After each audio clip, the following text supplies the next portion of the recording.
the name of the Father, and of the Son, and of the Holy Spirit. Amen. The Lord be with you. And with your spirit. Brethren, let us acknowledge our sins and so prepare ourselves to celebrate the sacred mysteries. You were sent to heal the contrite of heart. Lord, have mercy. Lord, have mercy. You came to call sinners. Christ, have mercy. Christ, have mercy. You are seated at the right hand of the Father to intercede for us. Lord, have mercy. Lord, have mercy. May Almighty God have mercy on us, forgive us our sins, and bring us to everlasting life. Amen.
Keep your family safe, O Lord, with unfailing care, that relying solely on the hope of heavenly grace, they may be defended always by your protection through our Lord Jesus Christ, your Son, who lives and reigns with you in the unity of the Holy Spirit, God, forever and ever. Amen. Please be seated and listen to the Word of God.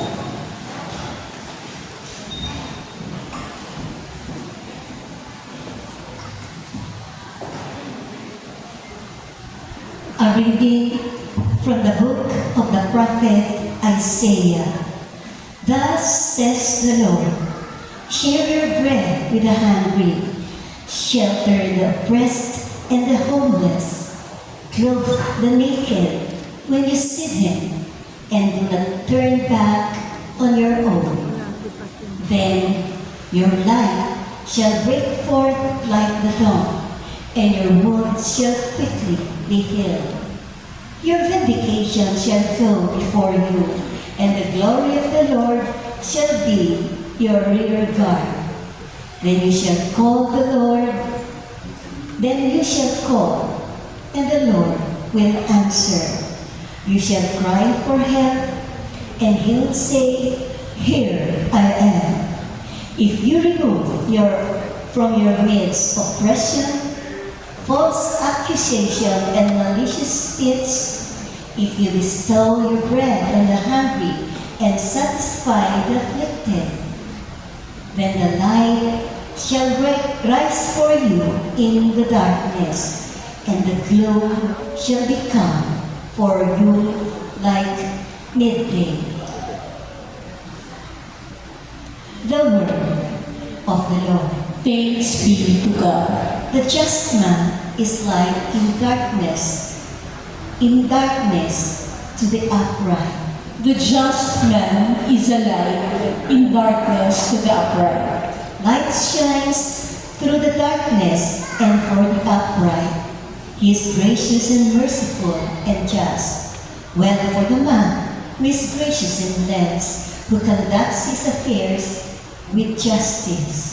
The just man is a light in darkness to the upright. He shall never be moved.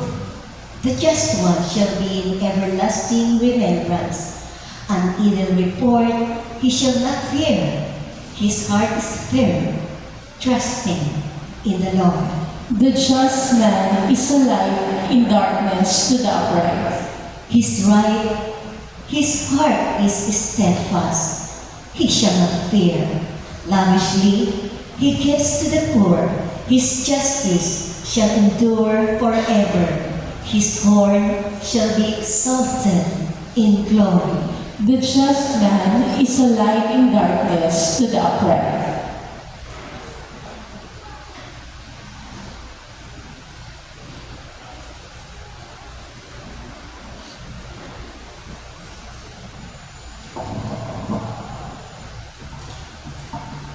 A reading from the first letter of St. Paul to the Corinthians.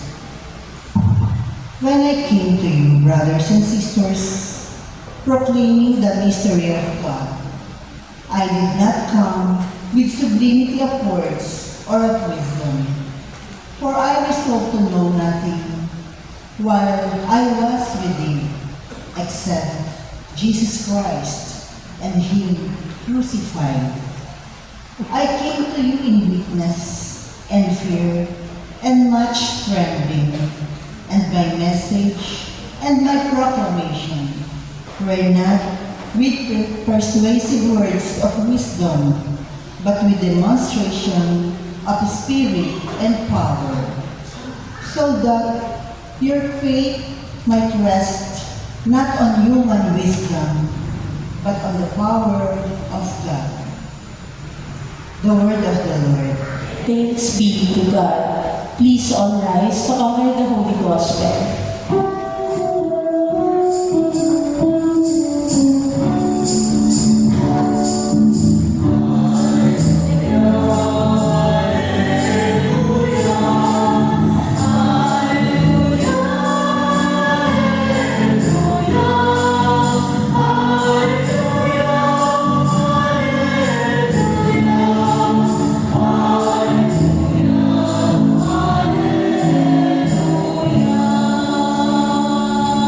I am the light of the world, says the Lord.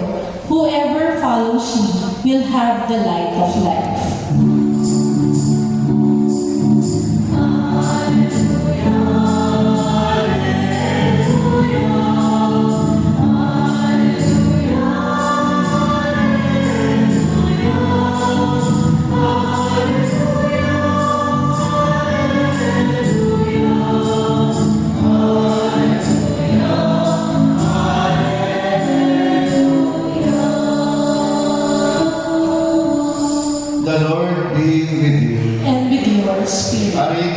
from the Holy Gospel according to Saint Matthew. Glory to you, O Lord.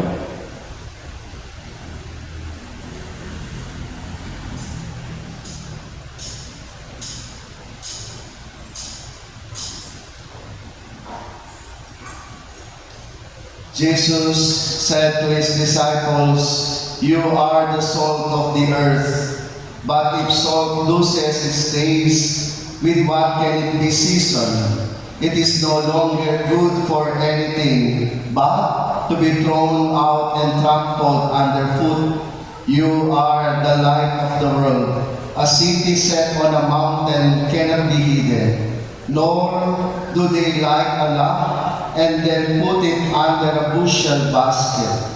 It is set on a lampstand, where it gives light to all in the house. Just so, your light must shine before others, that they may see your good deeds and glorify your heavenly Father." Sisters and brothers, the Gospel of the Lord. Praise to you, Lord Jesus Christ. Good morning po sa inyong lahat. Palakpakan at papurihan po natin ang Panginoong Diyos. Pasalamatan natin siya sa biyaya ng buhay at lakas na ating taglay ngayon. At muli natin ilingin sa Panginoong Jesucristo sa pamamagitan ng mahal na Birhen, ang mahal na ina, na patnubayan po ang ating buhay, mga pamilya, sa mga susunod pong mga araw. Minsan, kayo po ba ay naranasan nyo ng mapundito yung ilaw ninyo sa tahanan, no? Kapag walang ilaw sa bahay, ang hirap kumilos. Lalo na kapag gabi talaga, no, na-disgrasya, ang ilaw, ang hirap hanapin ng gamit, hindi ka komportable. Sa araw na ito, mga minamahal kong mga kapatid, tinatawag tayo ni Jesus maging asin ng sanlibutan, maging liwanag ng sanlibutan. Ngunit, paano ba maging asin, maging liwanag sa mundong ito na parang nababalutan ng kadiliman, karakasan sa kahirapan, karakasan sa walang katarungan sa lipunan, gayon din ang daming takot nating nararanasan. Paano ba maging ilaw at asin ang isang Katoliko, ang isang Kristiyano? Ang mga pagbasa, tinutulungan po tayong matagpuan ang hamon na ito ng Panginoon sa atin. Una, ang hamon ni Propeta Isaías, ang liwanag ay nakikita sa gawa. Ang liwanag ay nakikita sa gawa. Sa unang pagbasa, malinaw na sinasabi ng Diyos, hindi sapat ang pagdarasal, hindi sapat ang pag-aayuno, ang pagsasakripisyo kung wala kang ginagawang mabuti. Kung hindi mo pinapakain ang mga gutom, kung hindi mo binibihisan ang mga hubad, kung hindi mo pinapatuloy sa bahay ang mga estranghero. Sa madaling salita, ang pagdarasal ay may kaakibat na kawang gawa. Anong sabi ng propeta? Kung gagawin ninyo ito, kung magpapakabuti at gagawa kayo ng kabutihan, ang inyong liwanag ay sisikat na parang bukang liwayway. Taglay lahat natin ang liwanag na ito nung tayo binyagan, ngunit natatakpan kapag hindi tayo gumagawa ng mabuti. Kapag gumagawa naman tayo ng mabuti, nagliliwanag ang liwanag na tinanggap natin sa Kanya. Pakatandaan po natin, ang kabanalan ay hindi po nakakulong sa loob ng simbahan. Ang tunay na kabanalan, ang tunay na liwanag ay nagniningning kapag nasa labas ka rin ng simbahan. Nasa bahay ka man, nasa palengke ka man, nasa lugar ka man ng trabaho, anywhere. Tayo po ay tinatawag na magliwanag sa paggawa ng mabuti. Pangalawang punto, ang paalala sa ating San Pablo, ang kapangyarihan na magliwanag ay nasa gabay ng Espiritu Santo.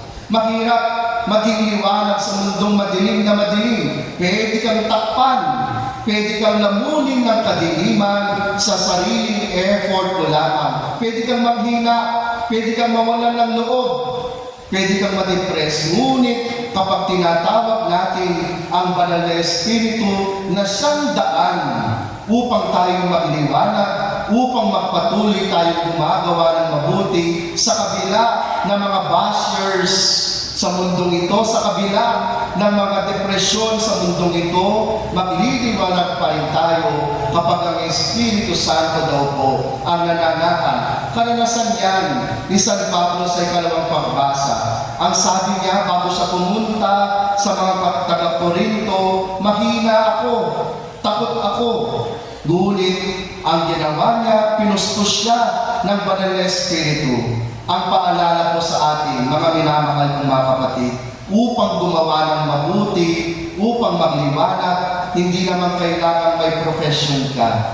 Hindi naman kailangan PhD ka, may title ka.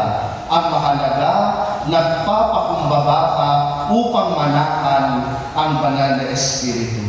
Pangatlo, ang panawagan ni Jesus maging asin at liwanag. Ang mabuting balitang narinig po natin, hindi sinabi ni Jesus, sana maging asin ka, sana magliwanag ka. Hindi yun ang mga winika ni Jesus. Ang sabi po niya, kayo ay asin, kayo ay liwanag.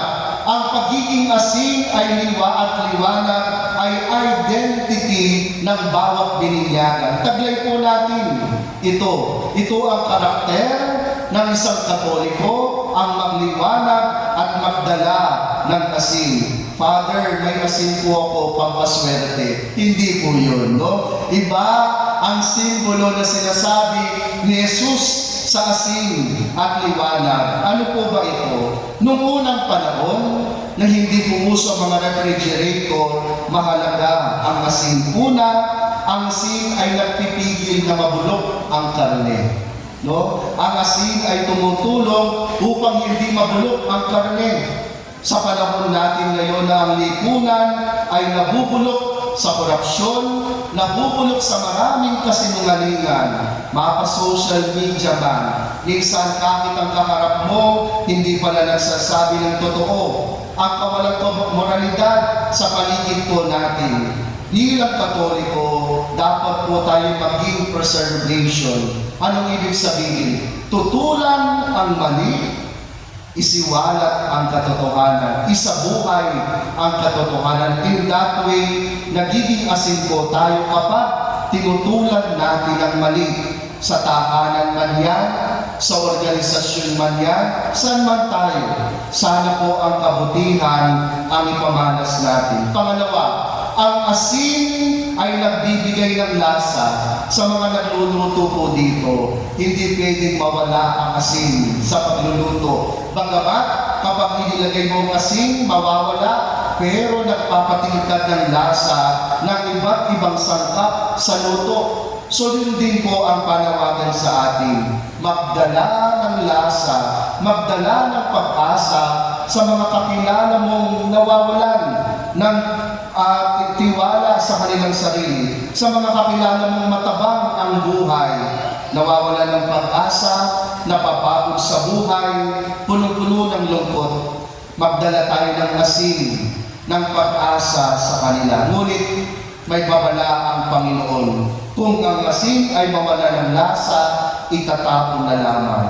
Ang Kristiyanong hindi gumagawa ng mabuti, ang Kristiyanong hindi sumusunod sa turo ni Kristo ay parang matabang na asin, walang kwenta. Kaya kung gusto natin magkaroon ng kwenta ang ating buhay, gumawa ng mabuti, sundin ang kalooban ng Diyos. Pangalawa, ang pagiging liwanag. Sinasabi sa mabuting balita, hindi pwedeng itago ang liwanag. Ano po ito? Ano ang ibig sabihin dito sa atin?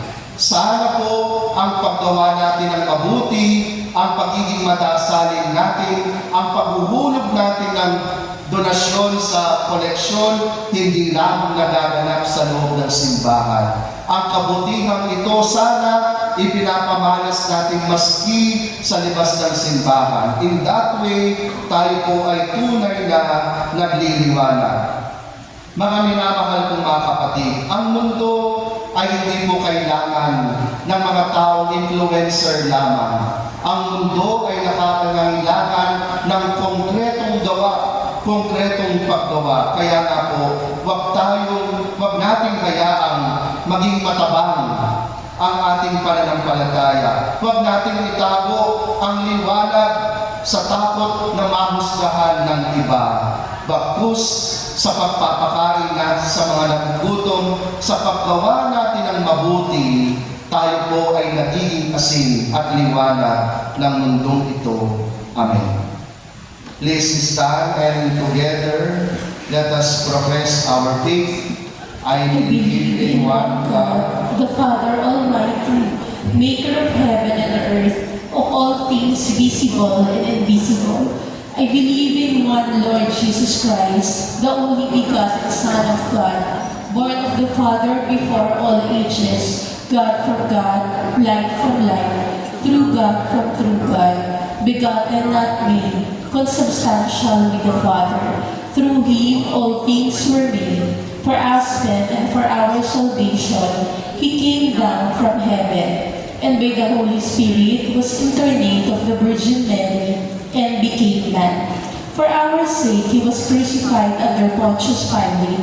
He suffered death and was buried, and rose again on the third day in accordance with the Scriptures. He ascended into heaven and is seated at the right hand of the Father.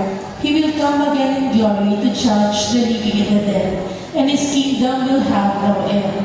I believe in the Holy Spirit, the Lord, the giver of life, who proceeds from the Father and the Son, who with the Father and the Son is adored and glorified, who has spoken through the prophets. I believe in one holy Catholic and Apostolic Church. I confess one baptism for the forgiveness of sins, and I look forward to the resurrection of the dead and the life of the world to come.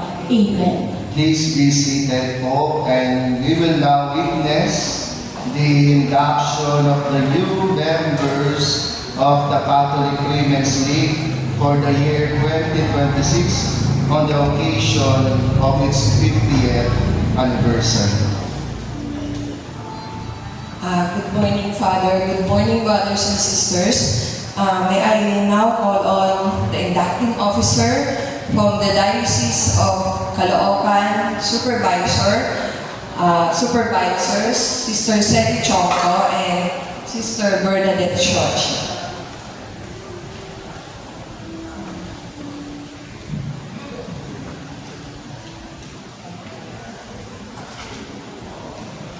Your Reverence, Father Christian Sar Sala, we are gathered here today to induct the new member of this unit. Allow us to therefore the present the new member in the Catholic Women's League of the Heart of Jesus in Paris. Unit in part of the Catholic Women's League Philippines Incorporated, member of the Council of Laity Philippines. The CWI Senior, Sis Gina Leria, Sis Carmelita Bartilar, Sis Evelyn Tini, Sis Lynn S. Santos, Sis Jenica Manmod, Sis Jessie Arganza, Sis Maria Karin Cerdino, Maria Armin Senar,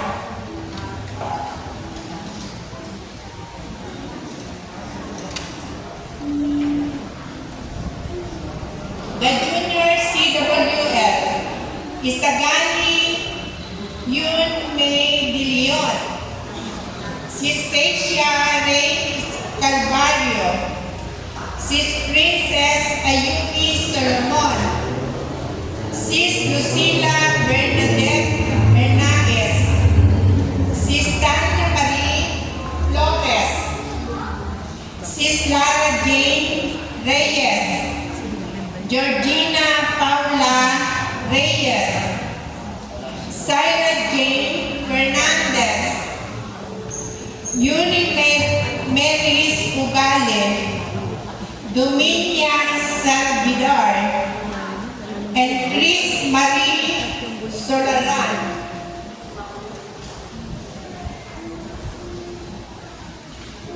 Lilipad na ba?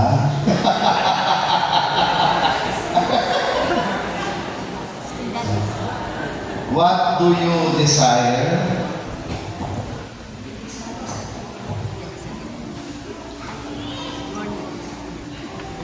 Ulitin ko po. What do you desire?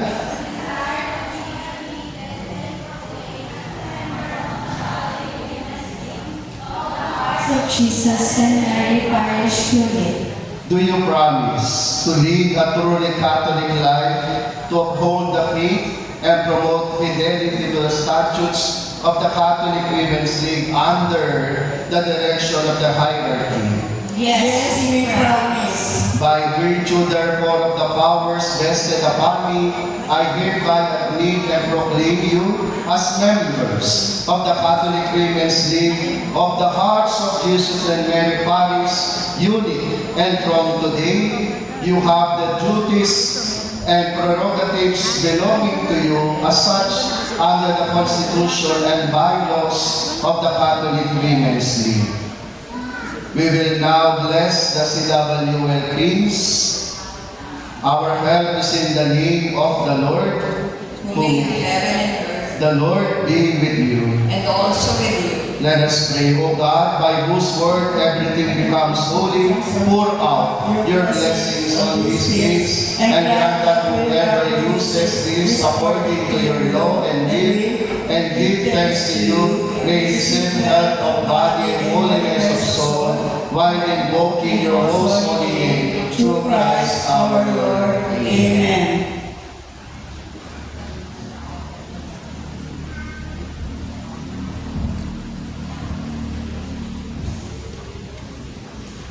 The pin is the badge of a CWL member and is the token of her membership in the organization.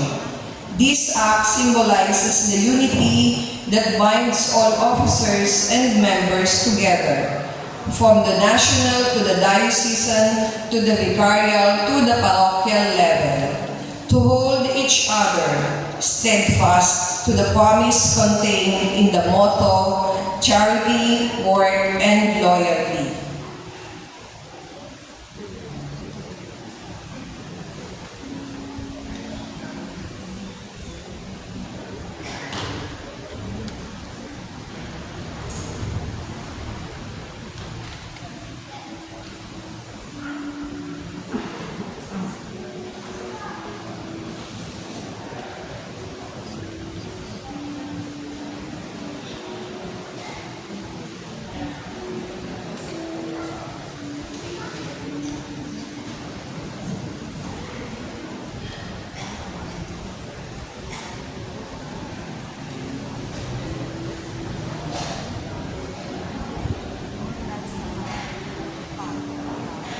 We will now proceed to the candle ceremony.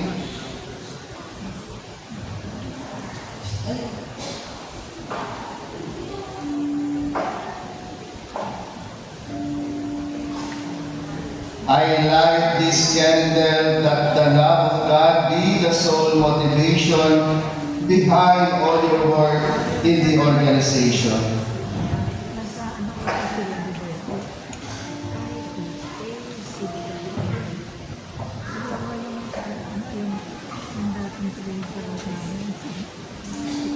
This is now the candle ceremony. This act symbolizes that the Catholic Women's League work in its apostolate in close collaboration with the hierarchy and the love ever on fire, which should burn within us for our God and our Church to warm us in our mutual work.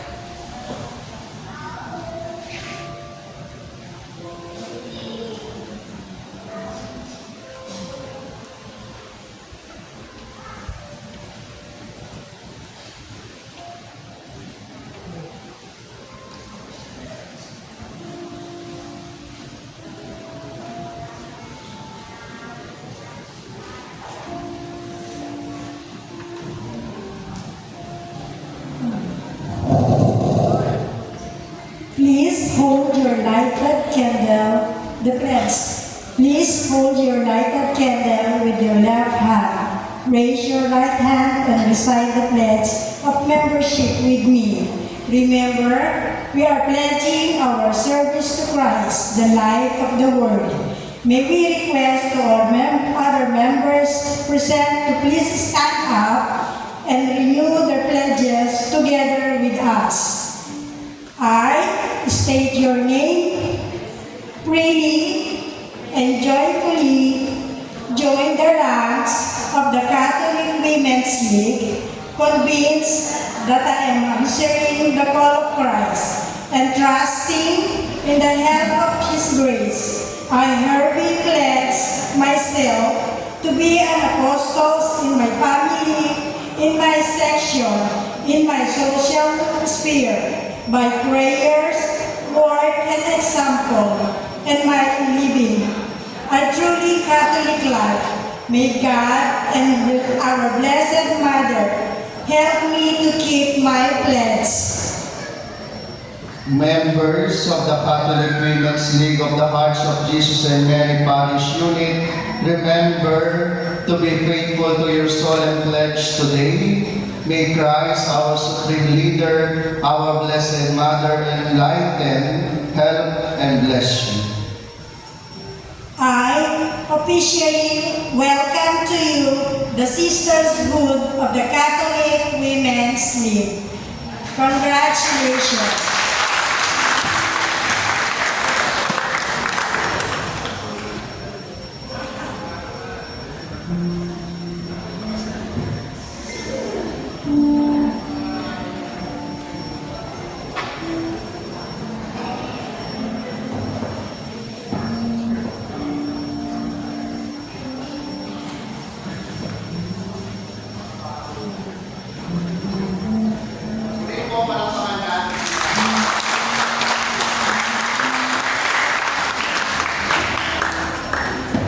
We will now proceed to the presentation of the gifts, yung pag-aalay po.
Pray, brethren, that my sacrifice and yours may be acceptable to God, the Almighty Father. May the Lord accept the sacrifice at your hands for the praise and glory of His name, for our good and the good of all His holy church. O Lord our God, who once established these created things to sustain us in our frailty, grant, we pray, that they may become for us now the sacrament of eternal life, through Christ our Lord. Amen. The Lord be with you. And with your spirit, Lift up your hearts. lift them up to the Lord. Let us give thanks to the Lord our God. It is right and just. It is truly right and just and our duty in our salvation, always and everywhere to give you thanks, Lord, Holy Father, Almighty and eternal God, through Christ our Lord. For out of compassion for the waywardness that is ours, He humbled Himself and was born of the Virgin Mary. By the passion of the cross, He freed us from unending death, and by rising from the dead, He gave us life eternal. And so, with angels and archangels, with thrones and dominions, and with all the hosts and powers of heaven, we sing the hymn of your glory, as without end we acclaim.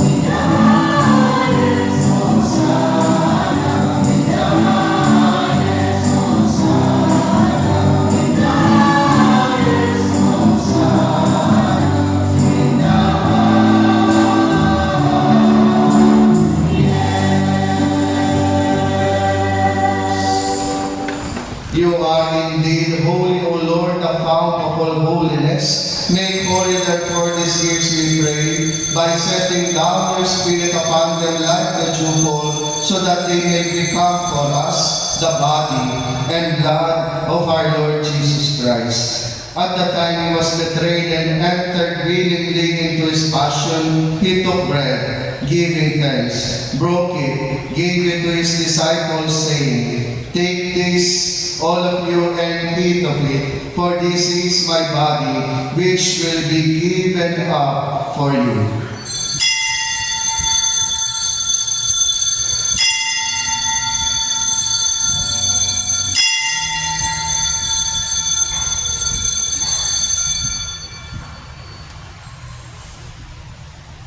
In a similar way, when supper was ended, He took the chalice, once more giving thanks. He gave it to His disciples, saying, "Take this, all of you, and drink from it, for this is the chalice of my blood, the blood of the new and eternal covenant, which will be poured out for you and for many for the forgiveness of sins. Do this in memory of me."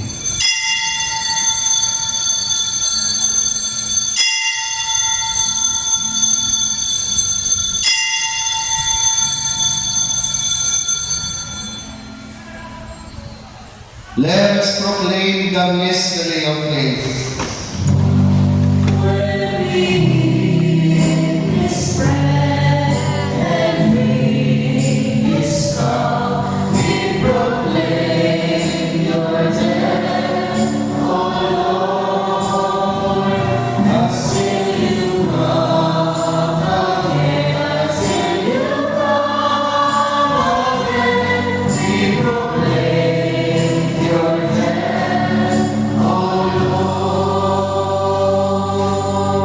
Therefore, as we celebrate the memorial of His death and resurrection, we offer you, Lord, the bread of life and the chalice of salvation, giving thanks that you have held us worthy to be in your presence and minister to you.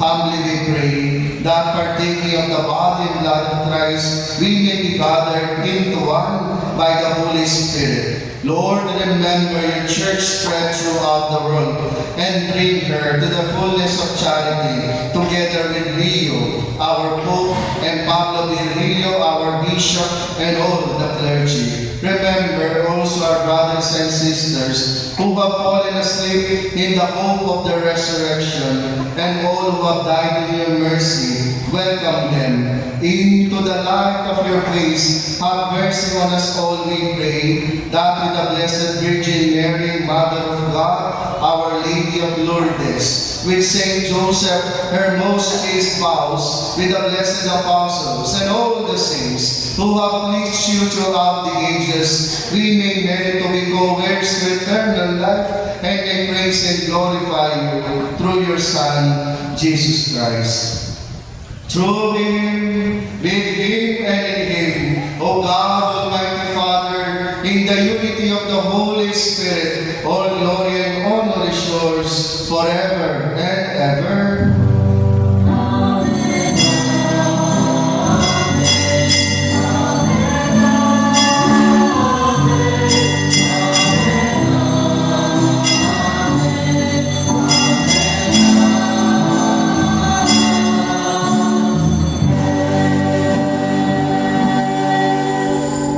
At the Savior's command, informed by divine teaching, we dare to say,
deliver us, Lord, we pray, from every evil. Graciously grant peace in our days, that by the help of your mercy, we may be always free from sin and safe from all distress, as we await the blessed hope and the coming of our Savior, Jesus Christ.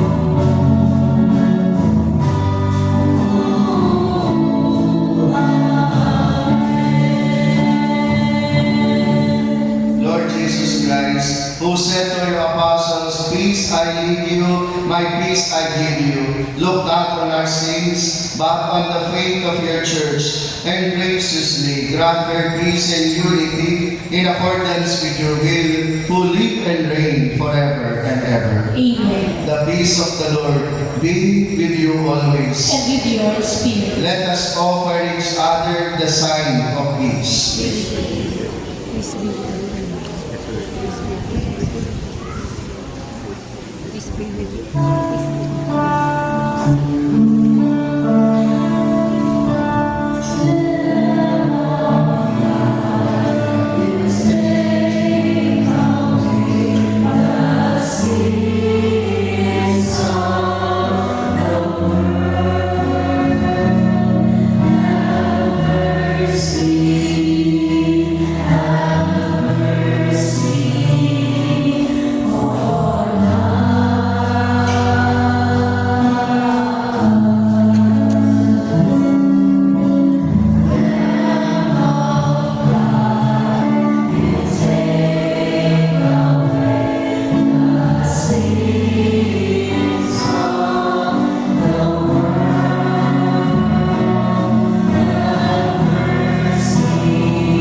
Behold our Lord Jesus Christ. Behold the Lamb of God who takes away the sins of the world.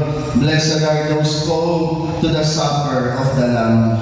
Lord, I am not worthy that you should enter under my roof, but only say the word, my soul shall be healed.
Let us pray. O God, who have willed that we be partakers in the one bread and one chalice, grant us, we pray, so to live that made one in Christ, we may joyfully bear fruit for the salvation of the world through Christ our Lord. Amen.